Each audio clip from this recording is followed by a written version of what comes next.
se pode disfrutar con María Lado e Sofía Aldao tanto ou máis. Vale? Non é moi nada que esquece esa posición.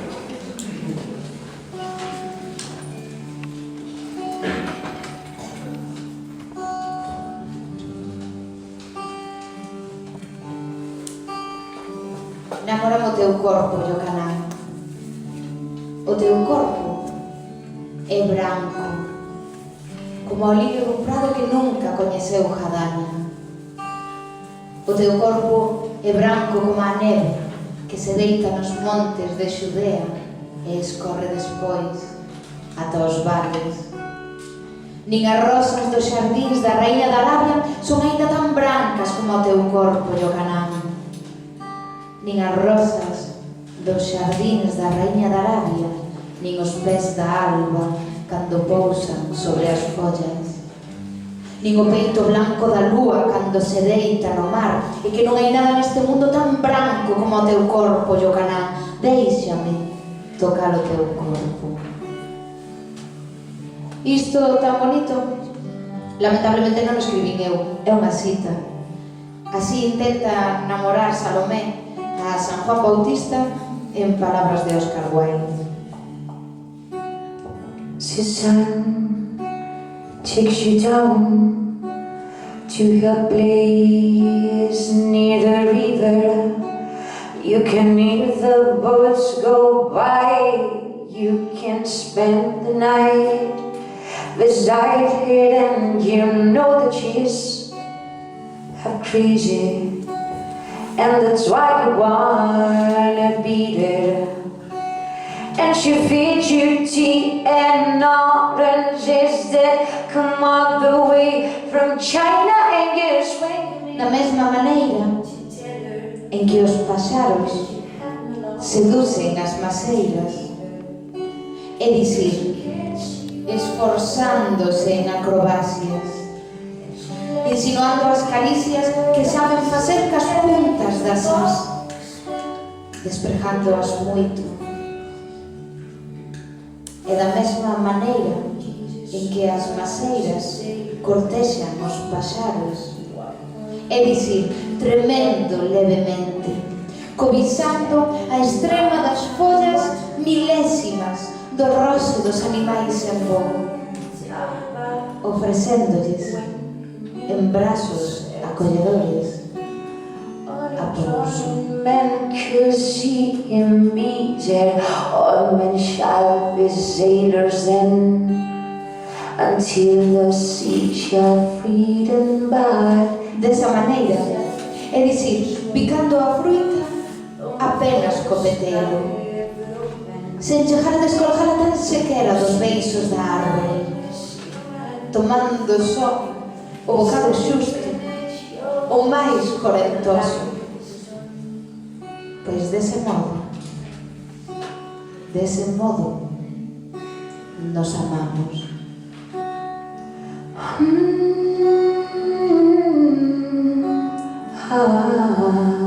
Desa maneira en que se manteñen firmes as maceiras, botando raíces na intención, esa en que os paxaros beliscan a fruita, pero non chegan nunca a comela por completo. And you want to travel with her, and you want to travel blind, and you know that she will trust you before you touch your perfect body with your mind.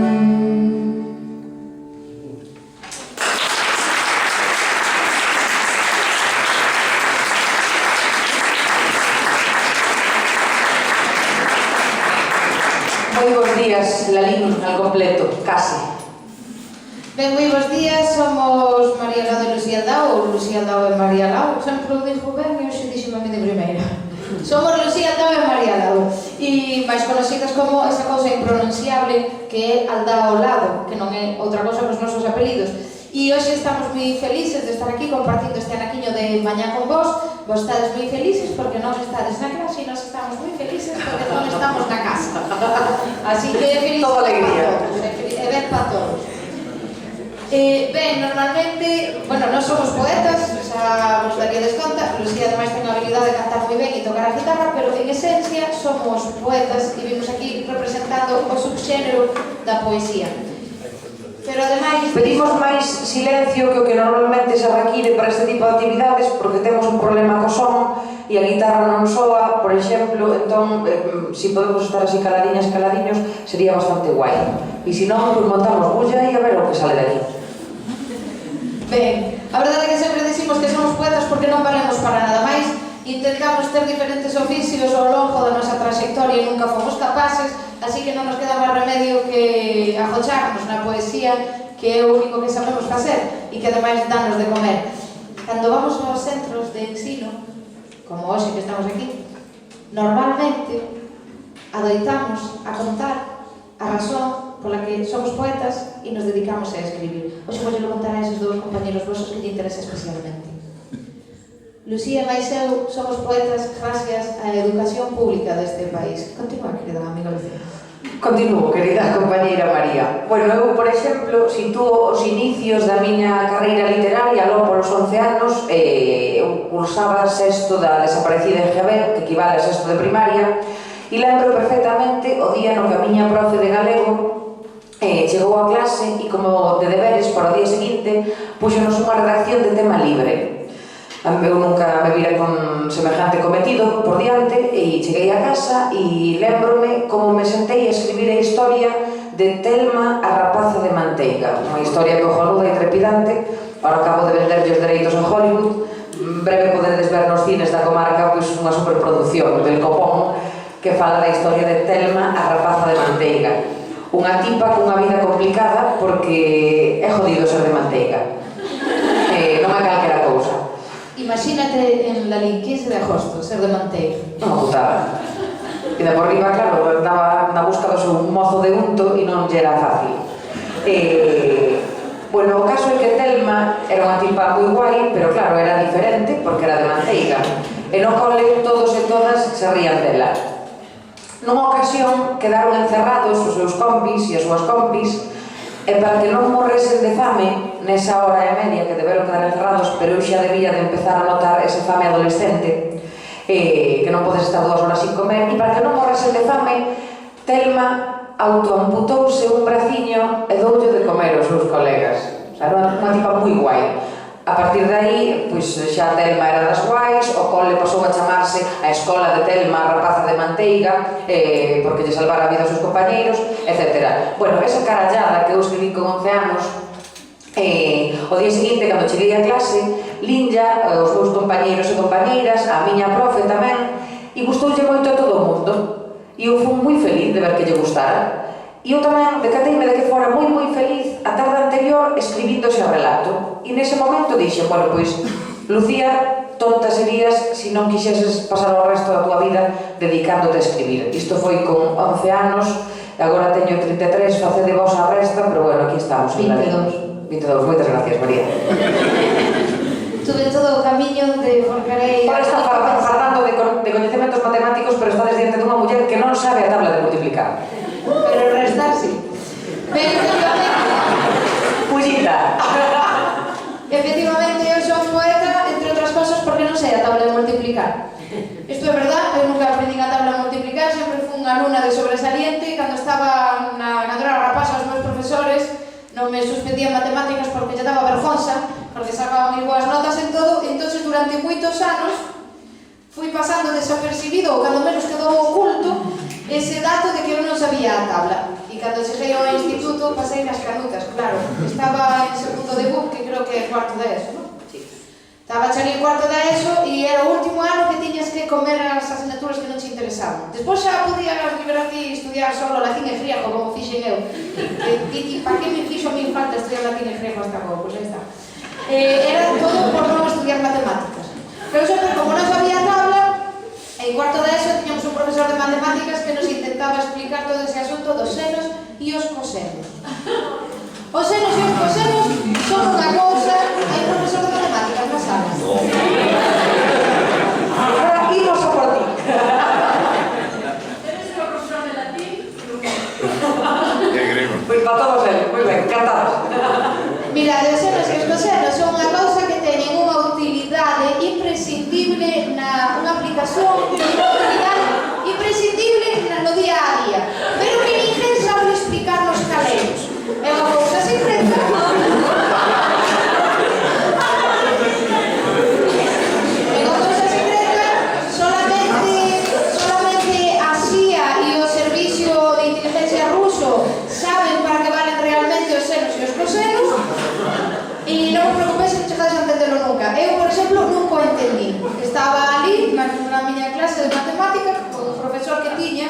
explicaba aquelas cousas, e era un profesor moi bo, era un tío excelente, era un tipo que me dou a mi clase de matemáticas que se chamaba Antelo, e era moi boa persona.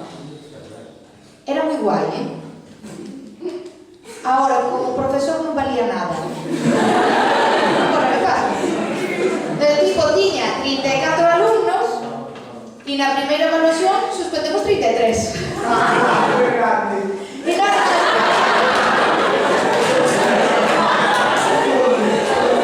Claro, era moi grande. E non sei como salí, como lle tiñamos moito cariño, dicíamos, Antelo, tío, ti non crees que ten algo que ver contigo, que suspendemos 33? Non pensas que ten algo que ver coa maneira na que explicas? Pero ele sempre decía que a mellor fe do mundo, que é co que un entendera se lle chegaba.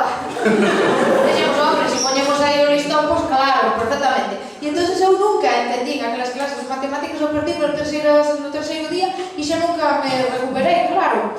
Aparte non sabía a tabla, eso era un impedimento bastante grande. Ahora teño que aprendela, porque teño un fillo de 6 anos. Dios castiga sin palo e sin piedra, Teño un fillo de 6 años que lle encantan as matemáticas. Tengo un interese fora do común por saber canto é algo multiplicado por outra cousa. Entón, vamos, viaxes en coche, en cas viñan aí 2 horas de coche, 120 pola autopista, eu atendendo a non matarme, e o meu fillo detrás, mami, canto son 8 veces 8? E eu, que non o sei, miro para él por o espello e digolle, pa que queres saber iso? Chegando a casa, preguntas a teu pai. Bueno, entonces eu naquelas clases de matemáticas nas que non entendía nada, como a Antelo me caía tan guai, e eu non quería molarlle a clase a un profe tan guai, e ademais estaba sentada en primeira fila. Se estuviera sentada na última fila falaría como todo o mundo, pero como estaba sentada adiante, entonces dediqueime a escribir poemas, que era algo que me gustaba moito facer por aquela altura. Entonces estuve todo o curso ali escribindo uns poemas. Cando suspendí a final de curso, o primeiro sorprendido foi Antelo, eu sempre flipei, porque viña dado que iba a suspender, pero ele pareceulle raro, era un tipo un pouco ingenuo. E entonces ven ali a xunto a min e díxome, non me podo creer que suspenderas. E hombre, era evidente, non? Non o podo creer, porque estaba sempre tan atenta ali collendo apuntes. E eu, non, Antelo, estaba escribindo un libro de poemas. E ao pouco tempo publiquei eses poemas, e salieron publicados en un libro, e o primeiro libro que dediquei foi para o meu profesor Antelo, porque sin a súa pouca habilidade docente, eu agora mesmo sería ingeniero. Bueno, pois despois desta barra libre da nosa ignorancia, deste desfile de miserias que vos acabamos de confesar aquí, imos facer o que viñemos facer, que é recitarvos poesía.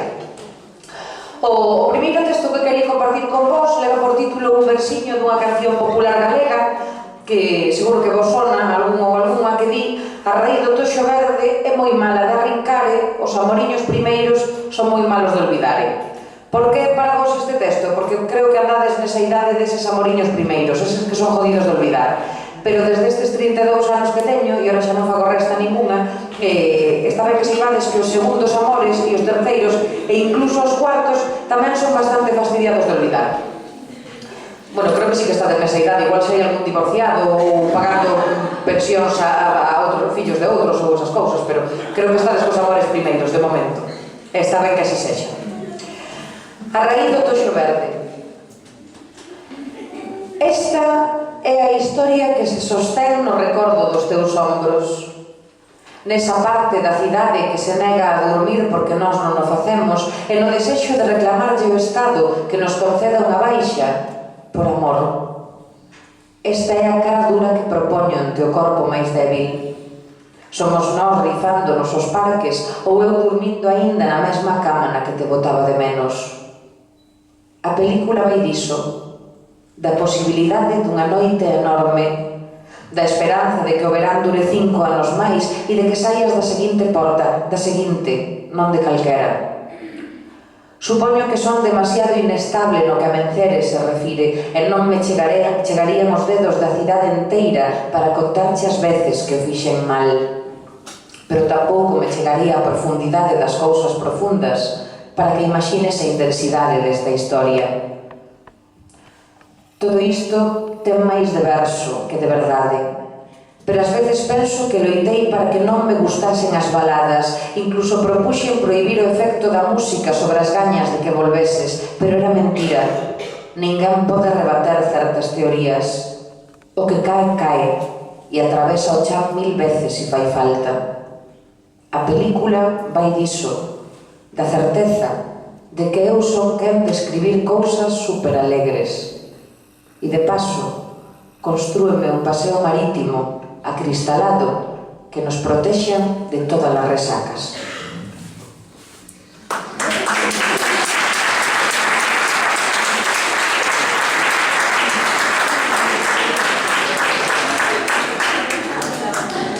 Ben, eu tamén quería compartir con vos un poema de amor. É un poema de amor un pouco especial, porque é un poema de amor que eu escribí para pedir perdón. É un poema que se titula Cookie. Tedes un cookie ou unha cookie no instituto? Non? Sí?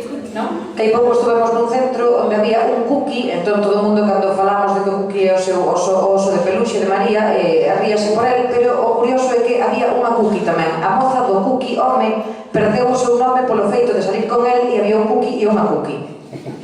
Mata caralho. Vivir para ver. Ben, pois efectivamente, Lucía xa o acaba de decir, este poema titúlase Cookie, e Cookie é o nome do meu oso de peluxe, o oso de peluxe da infancia. Un oso de peluxe que me regalaron cando tiña un ano, unha tía miña vemos regalar, bueno, non me acordo, tiña un ano, pero conten, non? E regalou ese osiño de peluxe, que alguén lle puxo Cookie de nome, e fui o meu amigo durante toda a infancia e gran parte da adolescencia, e hoxe en día ainda o conservo.